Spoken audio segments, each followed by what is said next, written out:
झारखंड सरकार ने राज्य में वस्त्र उद्योगों को बढ़ावा देने के लिए Jharkhand textile apparel and footwear policy 2026 का ड्राफ्ट तैयार किया है। यह पॉलिसी 8 और 9 जुलाई को दिल्ली में होने वाले इन्वेस्टर समिट में जारी किया जाएगा। इस नई पॉलिसी का उद्देश्य है कि राज्य में लगभग 1000 करोड़ रुपए का निवेश आकर्षित करना और लगभग 20,000 से अधिक लोगों को रोजगार सृजन करना है। साथ ही साथ झारखंड को पूर्वी भारत का textile apparel and footwear hub बनाने का लक्ष्य भी है। तो इतिहास में पहली बार झारखंड के सरकारी हाई स्कूलों में एक बड़ा बदलाव होने जा रहा है और ये बदलाव ये है कि जो हम बेसिक सब्जेक्ट जैसे math, science, SST, Hindi, English पढ़ते हैं, लेकिन अब उन सब्जेक्टों के साथ साथ artificial intelligence, coding, cyber security और डेटा साइंस जैसे सब्जेक्टों को भी हाई स्कूल में पढ़ाया जाएगा। Jharkhand textile apparel and footwear policy 2026 के साथ साथ झारखंड सरकार ने और एक पॉलिसी का ड्राफ्ट भी जारी किया है जिसका नाम Jharkhand industrial and investment promotion policy 2026 है। इस नई नीति का उद्देश्य यह है कि राज्य में लगभग 1 लाख करोड़ रुपए से अधिक का निवेश आकर्षित करना है और इसमें लगभग 25,000 से अधिक लोगों को रोजगार सृजन करना है। इसके लिए उद्योगों को झारखंड सरकार की ओर से 30 करोड़ रुपए तक का सब्सिडी मिलेगी। ये नीति नोटिफाई होने के बाद अगले 5 वर्षों तक के लिए ही लागू रहेगी। अब रांची रिम्स की ट्रामा में भर्ती मरीजों को जल्द ही सस्ती दर पर दवाइयां उपलब्ध होंगी। मेडिसिन की दुकान तो तैयार हो गई है, लेकिन औषधि लाइसेंस नहीं मिलने के कारण इसकी शुरुआत नहीं हो सका है, जिस पर रिम्स प्रबंधन ने अमृत फार्मेसी के संचालक जो यहाँ पे दुकानें खोल रही हैं उसको लाइसेंस की प्रक्रिया जल्द पूरी होने का निर्देश दिया है, जिसके बाद दुकान की शुरुआत होगी और मरीजों को जल्द ही सस्ती दरों पर दवाइयां उपलब्ध होंगी।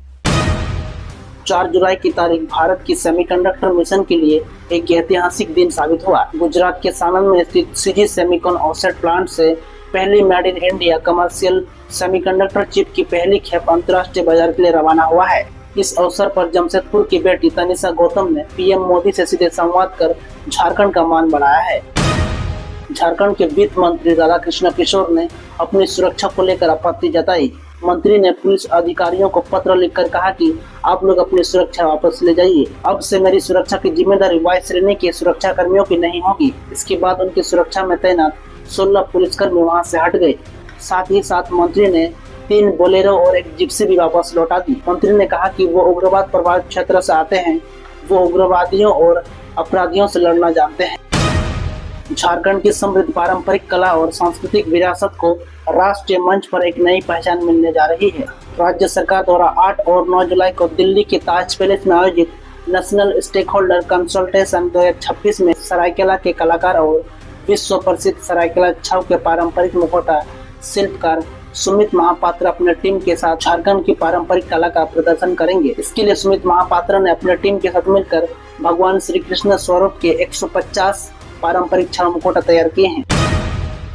राष्ट्रीय शिक्षा नीति के अनुसार शिक्षकों को 50 घंटे का प्रशिक्षण अनिवार्य किया गया है। इसके तहत शिक्षकों को 30 घंटे का ऑनलाइन और 20 घंटे का ऑफलाइन प्रशिक्षण प्रदान किया गया है। परियोजना द्वारा जिलों को भेजे गए पत्र में लिखा है कि 15% शिक्षकों ने अभी तक प्रशिक्षण शुरू ही नहीं किया है, जबकि 41% शिक्षकों ने जो शुरू किया है उन्होंने अब तक खत्म ही नहीं किया है, जिसके बाद परियोजना निदेशक ने शिक्षकों को 100% प्रशिक्षण पूरा करने का आदेश दिया है।